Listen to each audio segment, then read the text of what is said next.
know it's important to eat well, that eating the right foods could keep us fit and healthy.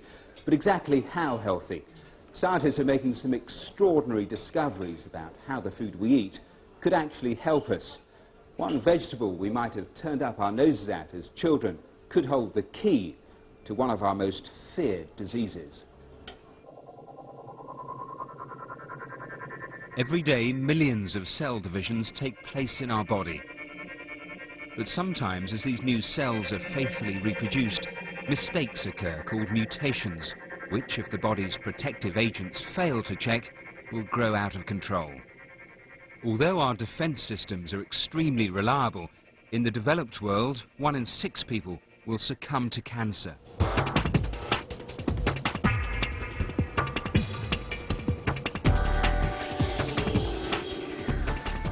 The good news is that scientists have found a new substance that could halve our chances of getting cancer. And they've found the highest levels of it in some of the most commonly eaten vegetables. Eating the right food to avoid cancer is like wearing a seatbelt to lower your risk of a fatal accident. You never know when you're going to have an accident, but statistics show very clearly that the wearing of seatbelts has saved many lives. Professor Paul Talalay from the Johns Hopkins University in America is trying to find new ways to protect us against cancer. And now he may have made one of the biggest breakthroughs in a generation. Time has come in America when the same kind of concentrated effort that split the atom and took man to the moon should be turned toward conquering this dread disease. When US President Richard Nixon declared war on cancer in 1971, unprecedented energy and resources were poured into finding a cure for cancer. But despite the enormous advances in our understanding of what causes the disease, it remained one of the biggest killers in the world. So Professor Talalay decided to adopt a different approach. Instead of trying to cure cancer, try to prevent it. When we started to try to develop strategies for protecting ourselves against cancer, we were a very small group, and the idea that one could, in fact, reduce the risk of cancer was a strange idea until quite recently. All cancer arises from one single cell. The process that turns that cell malignant can take decades. So, rather than search for a cure for full-blown cancers, Talalay looked for a way to halt the process much earlier in its cycle. This is the silent period during which we simply do not know that we contain cells that are at one stage or another. And so one is really looking to attack a hidden enemy. Cancer involves a series of cumulative changes to the cell's DNA over 15 to 20 years. It is much easier to arrest or reverse this process during the early years than to fight an established tumor later. There are enzymes in our own cells that are concerned with the detoxification of cancer-causing chemicals. Talalay knew from public health studies that eating fruit and vegetables lowered the risk of cancer, and that these foods contained something that increased the levels of cancer-preventing enzymes in our bodies. But which types of foods were best?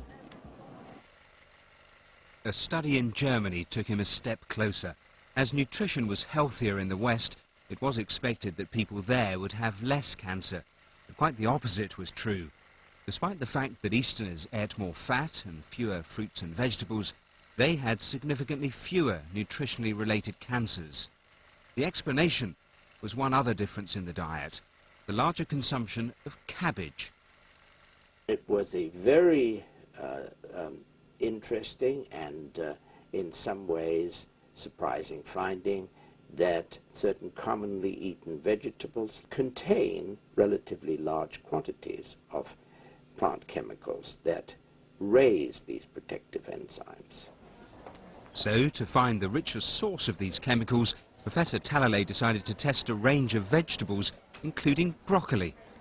Any effort to isolate a compound from a natural source is fraught with difficulties. Our nightmare was that it might be a combination of a number of compounds, and so I think that we were favored by chance that it turned out to be a single and very potent compound. And that is a sharp-tasting molecule called sulforaphane. This is a molecular model of sulforaphane. It's a compound that has quite a lot of sulfur in it. Sulforaphane is a type of mustard oil that gives broccoli its distinctive flavour. It also stimulates production of crucial enzymes that neutralise cancer-causing chemicals in the body. When we isolated sulforaphane from broccoli, we tested it for its ability to prevent tumor formation, and there were fewer tumors per animal.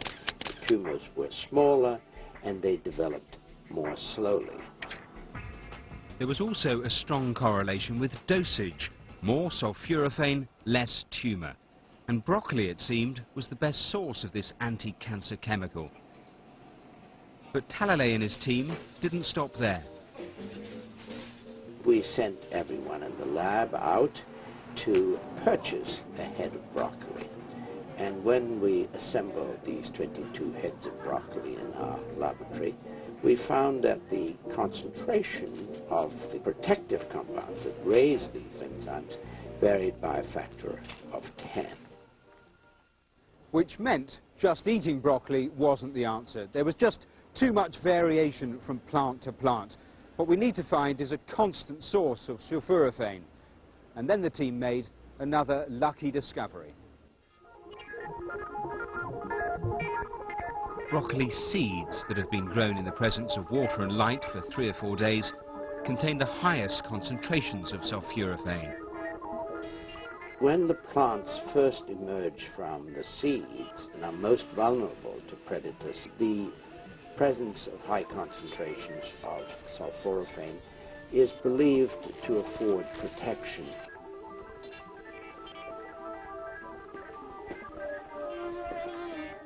Eating a single tablespoon of these seeds every day is the equivalent of consuming 1.5 kilograms of mature broccoli a week.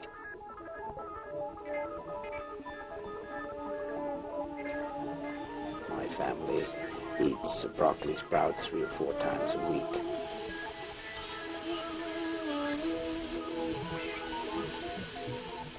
They may not look very appetizing, but a handful of these seedlings could be just what you need to reduce the risk of cancer.